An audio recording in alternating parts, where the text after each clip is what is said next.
સિંહ અને વાઘની વાર્તા. મારી ચેનલમાં નવા છો તો મારી ચેનલને લાઈક કરો, શેર કરો, સબસ્ક્રાઇબ કરો. ધન્યવાદ. સિંહ અને વાઘ બંને જંગલના સૌથી મોટા, ભયાનક અને ખતરનાક પ્રાણીઓ છે.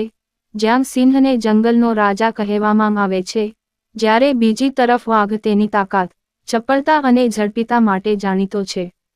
સિંહ અને વાઘને લગતી ઘણી વાર્તાઓ આપણા સમાજમાં પ્રચલિત છે. આપણા દાદા દાદી, માતા પિતા બાળપણથી જ આપણને સિંહ અને વાઘને લગતી ઘણી વાર્તાઓ કહેતા આવ્યા છે. લાંબા સમય પહેલાની વાત છે કે જંગલમાં સિંહના બચ્ચા અને વાઘના બચ્ચા રહેતા હતા. બંને વચ્ચે ખૂબ જ ગાઢ મિત્રતા હતી. બંને અલગ અલગ જાતિના છે એ પણ બંનેને સમજાયું નહીં. ધીરે ધીરે વાઘ અને સિંહના બચ્ચા મોટા થવા લાગ્યા અને તેમની મિત્રતા પણ ગાઢ બની. એક દિવસ બંને બેઠા હતા અને તેમની વચ્ચે ચર્ચા ચાલી રહી હતી કે આ જંગલમાં સૌથી શક્તિશાળી પ્રાણી કયું છે, સિંહ કે વાઘ? સિંહે કહ્યું, હું આ જંગલનો સૌથી શક્તિશાળી પ્રાણી છું અને જંગલના તમામ પ્રાણીઓ મારાથી ડરે છે અને કુદરતે તેમને ફક્ત મારા ખોરાક માટે બનાવ્યા છે. સિંહના આ શબ્દો સાંભળીને વાઘે કહ્યું, ના, હું આ જંગલનો સૌથી શક્તિશાળી અને ખતરનાક પ્રાણી છું. જંગલમાં કોઈ પ્રાણી મારી સાથે સ્પર્ધા કરી શકે નહીં. આ રીતે વાત કરતી વખતે બંને વચ્ચે ઝઘડો થયો.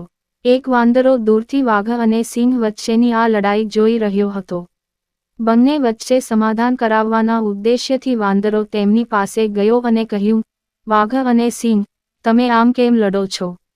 આ લડાઈ તમારા બંને માટે નુકસાન છે. વાંદરાની આ વાત સાંભળીને વાઘે કહ્યું, વાનર, તું મને કહે કે આપણામાં કોણ વધારે શક્તિશાળી છે? વાઘની વાત સાંભળીને વાંદરાએ કહ્યું, તમે બંને ખૂબ જ શક્તિશાળી છો અને તમારી સામે જંગલનું કોઈ પ્રાણી ટકી શકતું નથી. પરંતુ વાઘ અને સિંહ વાંદરાની વાત સાથે સહમત ન થયા અને સિંહે કહ્યું, હા, અમે પણ આ જાણીએ છીએ, પણ આપણામાંથી કોણ વધુ શક્તિશાળી છે?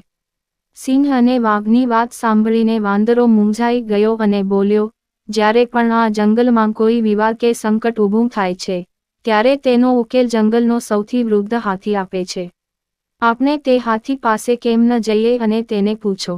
વાઘ અને સિંહને પણ વાંદરાની વાત ગમી. ત્રણેય મળીને જંગલના સૌથી જૂના હાથી પાસે પહોંચ્યા અને પોતપોતાના વિચારો વ્યક્ત કર્યા.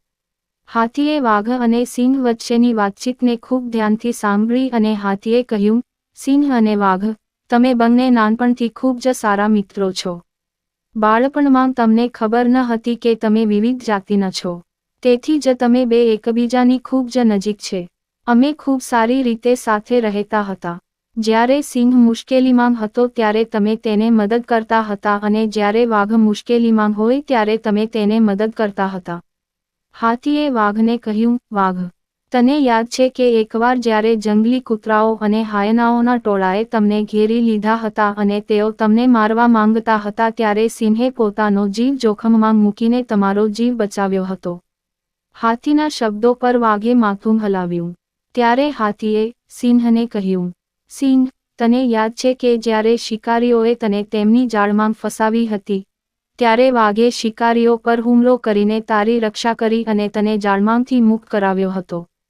હાથીની વાત સાંભળીને સિંહે માથું નીચું કર્યું. હાથીએ ફરી કહ્યું, હવે તમે બંને મોટા થઈ ગયા છો અને સમજવા લાગ્યા છો કે તમારી જાતિ અલગ છે, તેથી જ તમે ઝઘડો કરો છો. ભગવાને ખૂબ જ સમજી વિચારીને તમારી જાતિઓ અલગ કરી છે.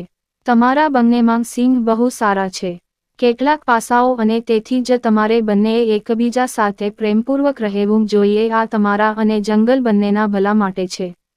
સિંહ અને વાઘ હાથીએ આપેલી સલાહ સમજી ગયા અને બંનેએ લડવાનું બંધ કરી દીધું અને ફરી મિત્રો બન્યા અને હવે બંને પોતાનો અહંકાર ભૂલીને સાથે રહેવા લાગ્યા.